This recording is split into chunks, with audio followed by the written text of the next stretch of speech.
to any circumstance in your life, once it becomes part of your vocabulary, what is a personality? What is an identity? It's a vocabulary. This is the language I speak to show you who I think I am. And so you can even interrogate your own personality. You can interrogate your own past without cards, just understanding the language and say, okay, well, what is this and what is that? They're not opposites. They're two sides of the same coin. And what's the opposite of those two things? And you will have insight. And keep applying that algorithm until you find the gray. You're going to find the truth.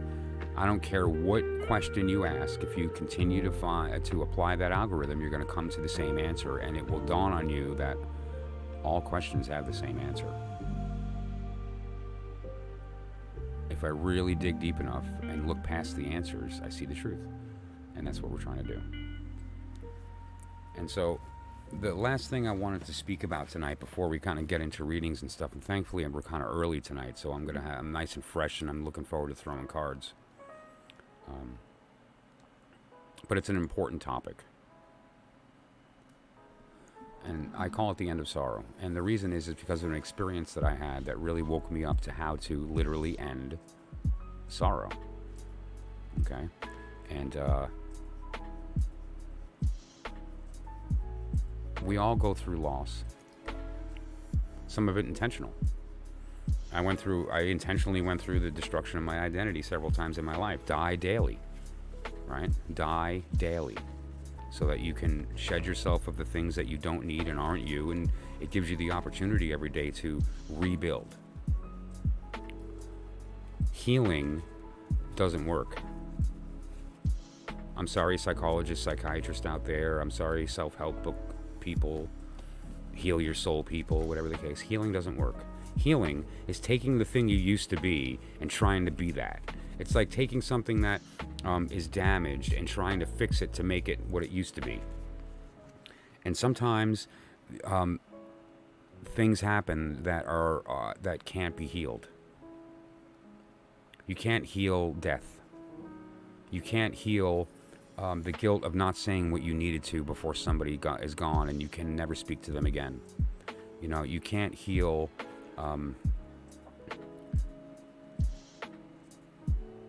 decades of damage to your mind, body, and soul with drugs and try to get back to what you were before all that.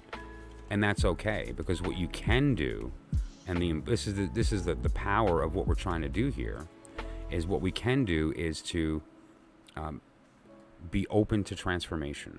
That's the, illness, healing, two sides of the same coin, transformation.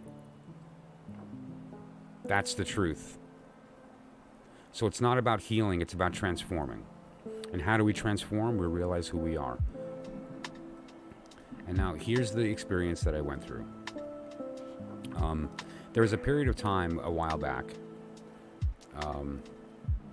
almost 10 years now, I guess. About 9 years ago, I suppose. My grandmother passed away. This is on my mother's side, and she was a ray of sunshine, a joyous, beautiful, very pretty woman. Was the rock of the family emotionally. There was never tumult in her presence because she didn't tolerate it. And it's not that she didn't tolerate it from the respect that she was a toughie. That was the Italian grandma. She didn't tolerate it because she was just in rightness. She was a Catholic woman, but walked it. She didn't walk around preaching. She didn't walk around quoting the Bible. I did hear plenty of stories how, I was, as a baby, there was a picture of, a smoked Mary figure in the picture. Oh, Michael was blessed by Mary. I heard that kind of nonsense, or I heard stuff about, visions and things, and that's cool. So she did have a spiritual side to her, even though she was a religious Catholic. But what she was peace and joy, right? And when she went, that was tough. Just short of a year later, my mother passed. And that was wow, that was tough. And then it dawned on me, or at least I say to myself, that my grandma went first, so she didn't watch my mother go. Because, watching a child die is You don't do well with that, right? And so, wow, like, that was a biggie. And then my business failed, and I got a divorce, and I moved out of state, and it was, I lost literally everything. And at a time where I thought things were doing pretty good, actually. I started a business where, we were doing really good. We were, on track to make our second million. It was a big deal. Like doing database stuff. It was techie stuff. But that, and it's all gone. And here I am with nothing, empty. I mean, you want to say empty, it's not a joke.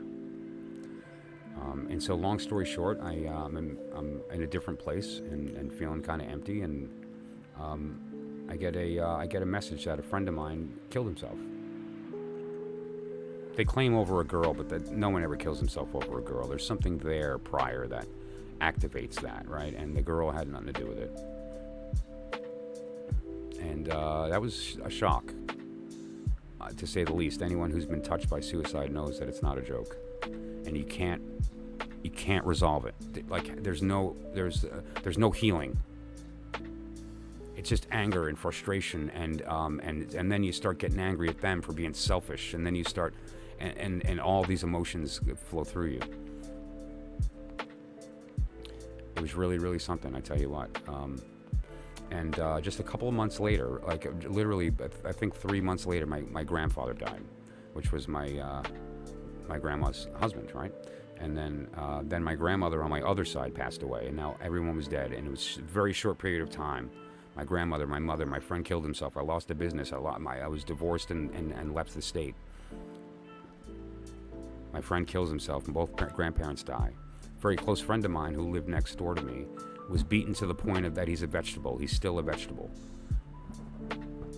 We still don't know who did it and what the circumstance was. We have some ideas, but we're never going to know. He can't talk. He's an empty soul that he can't communicate, and it's hard because I know he's in there. Anyway, that was really difficult, right? And so now I'm at my end because, I mean, it's so much loss that it's like I was seeing the world through the lens of loss. That's all that existed. It didn't even hurt anymore. I heard static in my head. I didn't eat. My girlfriend at the time was going to call the cops because I sat in a chair for 10 days. I didn't bathe. I didn't eat. I'd sleep. It was, I was just so done. And that's where I was when I got a phone call from my sister that my cousin had killed himself. He hung himself, and my niece found him. My niece, who is cerebral palsy. And knowing that she's going to have this image in her head. You want to talk about sorrow. And everyone goes through their stuff. This is not a sob story. It's actually the opposite of that. I've come to some realizations in my life, and one of them I'm trying to share with everybody here on the channel is the idea of who we really are and where we really are.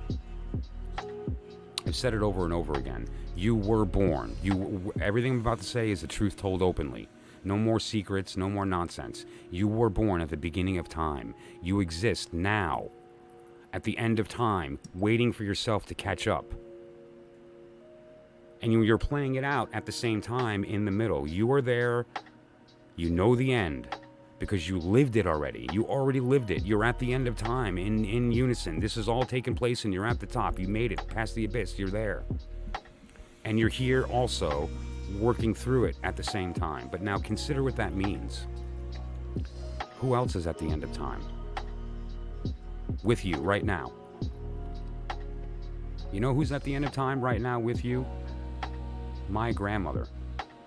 And she has really pretty blue eyes and a gorgeous smile and blonde hair, and she's a precious lady that really you'll know because she's nothing but warmth. My mother is up there with you and me now. I'm with her. I'm there. When she died and went to heaven, I was there waiting for her.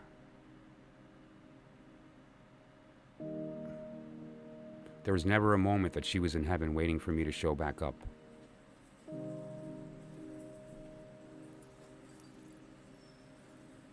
Mandy is in heaven waiting. But I'm there with her. Mandy is a little dog. That was my grandparents' dog when I was a kid. She's a beagle. She looked really cute in her Santa hat as a kid. She was a great dog. And the fact is she's with me now. And now here's the point of what I'm trying to make here. We have the power to go there. This is how I had the experience, and this is what woke it up for me, and this might help some people. There's this weird sensation that you can get sometimes if you're in a quiet room and you close your eyes. Imagine, like for instance, we all have a childhood bedroom, right? Now you're not going to leave the place you are right now. I'm sitting in a chair in the Hudson Valley in upstate New York in the mountains, in the same chair I sit in every night, and I'm not going to leave this chair. I just want to be clear about that. This isn't some magical, mystical, new age woo. We are talking about reality right now. This is real. I closed my eyes, and I imagined her next to me. Now, don't talk to her. But I imagine her next to me, and I can feel her there. I just can. I know it. And now, forget where you are, forget who you are as far as your age and stuff, and just remember the feeling of being in that room, and you think in your heart. Remember with your heart how it felt to be in that room when you were a child, and you'll kind of feel there. And if you allow them to be present in that room at the same time, don't allow sound to be part of this. This is not a memory. It's not a recollection of a time you were in your room where you're the third person looking and seeing yourself in the room in your mind. That's not what we're doing here. What we're doing is we're first personing this to where the sound in the room is the sound from the room in the past. And just with your eyes closed, let yourself go there. It's not going to work if there's too much noise, and so me talking at you, but do it later.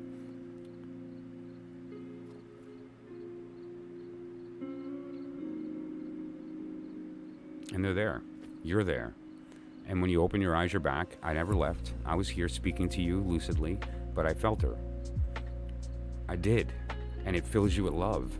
It's weird. It's because there's a truth there. That connection's real. The fact that we are stuck in time doesn't mean the timeless doesn't exist. And if it does, that means that's where we are. That's just logic.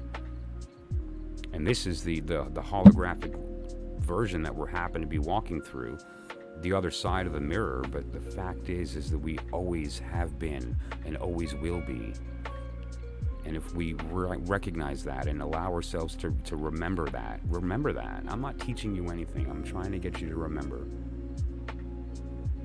They're with us always. And not just in some kind of religious, like, oh, they're with us. No, like they're literally with us.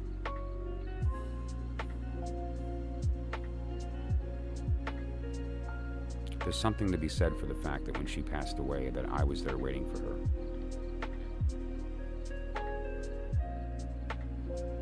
Nobody really dies. Nobody really leaves.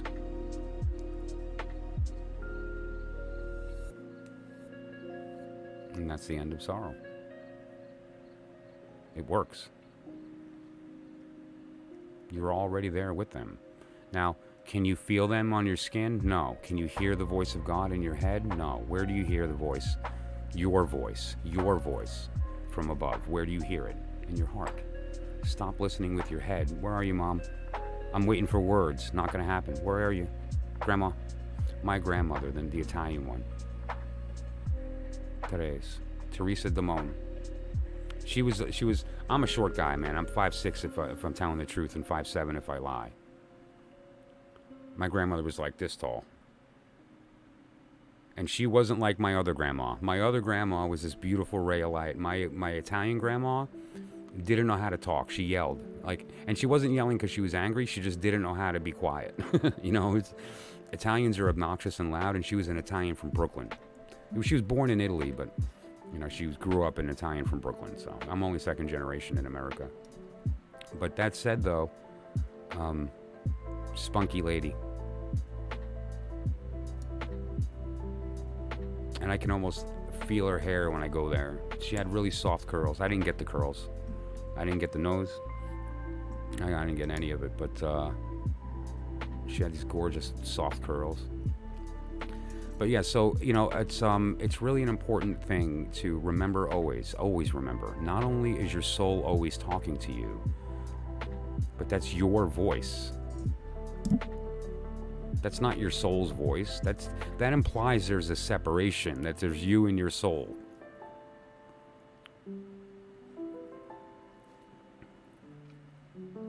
It's okay. We misunderstood. We didn't know. Nobody taught us. And so, we have to do the thing, which is to learn from each other. And there are people who've been able to walk through this experience, and some people have a gift of communication. And we have an obligation. If anybody out there understands this information and feels like they have the ability to communicate it, you have an obligation to do so for all of our sakes, because what happened during the descent is the one thing broke up into a bunch of pieces, and we all looked up into that mirror and thought we were separate. We're not separate. Who is talking right now? You're talking. This is your voice.